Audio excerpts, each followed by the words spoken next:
I really kept from weighing in, but now, you know, it's to me, it's if all this is true, it's indefensible. And also but even before that, you have, when you're a parent, like everything else is secondary. Your fun, your life is secondary. Like that shit, I don't give a shit. Have your orgies, do your drugs. I'm the last fucking guy that's going to be like, you know, the preacher fucking telling you whatever.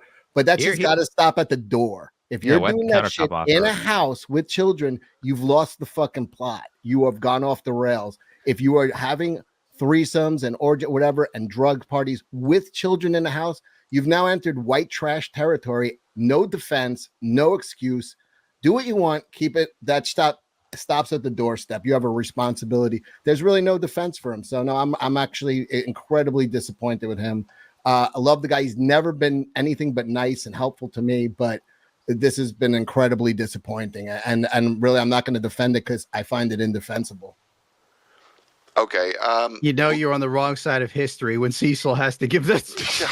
When I'm the moral arbiter, you fucked up. You have fucked up. It's weird because like last year, everything was fine. Not even a year ago in Houston. Well, I'd never met him in person. So listen, in Houston, I was having a hard time getting my room key because he put me on the list. And he comes down, and just by accident, I'm trying to call people. I'm like, and all of a sudden Nick walks into the lobby in a towel, nothing underneath the towel, no shirt, a towel on acid. And I'm like, Nick. And he's like, oh, I'm like, I'm having a hard time. He's like, oh, I put it under this name. And he's like, and he got me my room key and he walked off. And it was like, that was how maybe that was like about maybe it wasn't what I thought then. Yeah, he was fucked up then. But he was a new piece. He was fun fucked up. I love fun fucked up. Story of my life. My text like 140p text.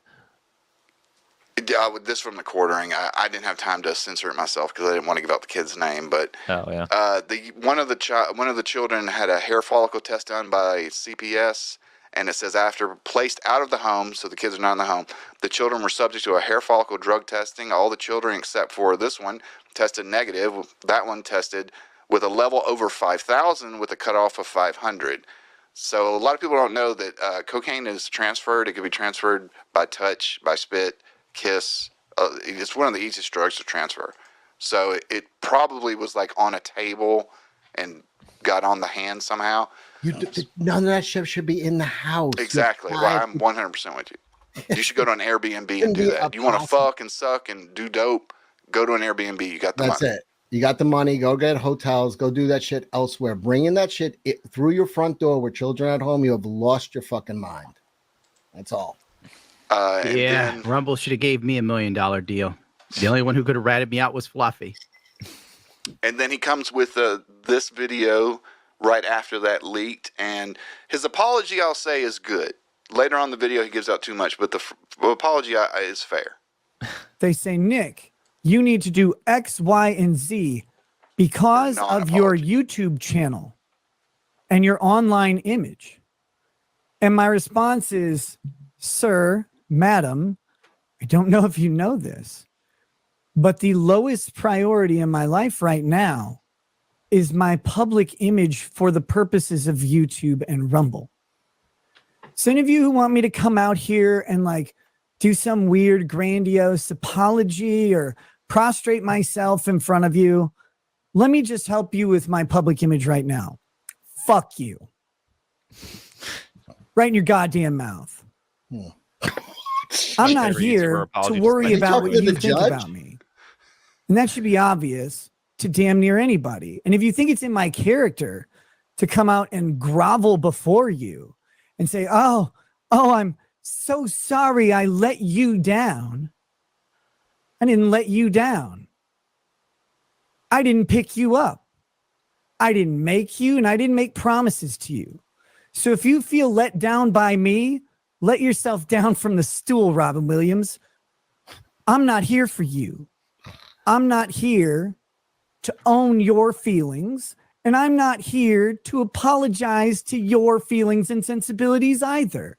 And if I did, you shouldn't respect me, because anybody who comes out like a little fucking bitch and says, I really am worried about my public image, not my family, not my liberty, not holding government accountable, none of that, but my public image, my public image.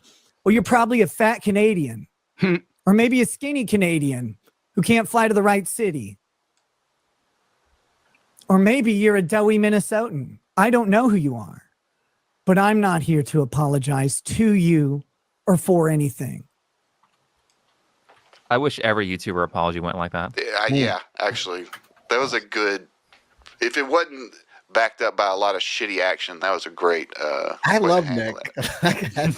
That's what I hate all this. I really like Nick, but I don't know. Well, I wish when Logan Paul apologized for the Suicide Forest, I wish he'd just been like, "Fuck you." Right. It was a fucking fish on a taxi. Get over it. I've always been a subscriber of the idea of you're fucking right, I did it. So when Reddit canceled me for being a bigot painting Gundam model kits, I had to triple down and say, you're fucking right, I did it. That's right, I believe kids should have graham crackers, not gender studies in kindergarten. Okay, so just to contrast with this, we're also going to put up our favorite buddy Aaron and watch him carrying out over kids that aren't his. Who? And the Steel Toe morning show. The guy who they were swapping wives. Yes. Ew. The cuck, the guy that was standing outside the door making spaghettios. Yeah, but also didn't this guy also bang Nick's wife though? According to him, she was in love with him. Yeah. I want to know if they all four banged. Well, go ask him. I'm sure he'll tell you. They all did, but not in the same room. I heard she answered some. The other chick answered that. See, I just don't know how you're going to send your wife in with another man, then you get his, but y'all don't. Can I just? What is wrong with old school cheating on your wife? Do you have to go through all these machinations and have another dude bang your wife? Well, I think it's fair to social media. What? Social media ruined that, because back in the day, you could cheat on your wife by saying, I'm going out to get the milk, Virginia. And then you go nail your gumad or mistress, whichever you choose. Then you come back home. It was fine. I'm not saying you should cheat on your wife. I'm just saying there used to be a time when men were gentlemen and they would just have a mistress. It's really hard to be a gentleman with their wives. In this day and age. You've seen how women are. They're posting videos of the thousands of dollars they made in their car from stripping. And you're like, if only men were a bit more chivalrous and thoughtful with their lives.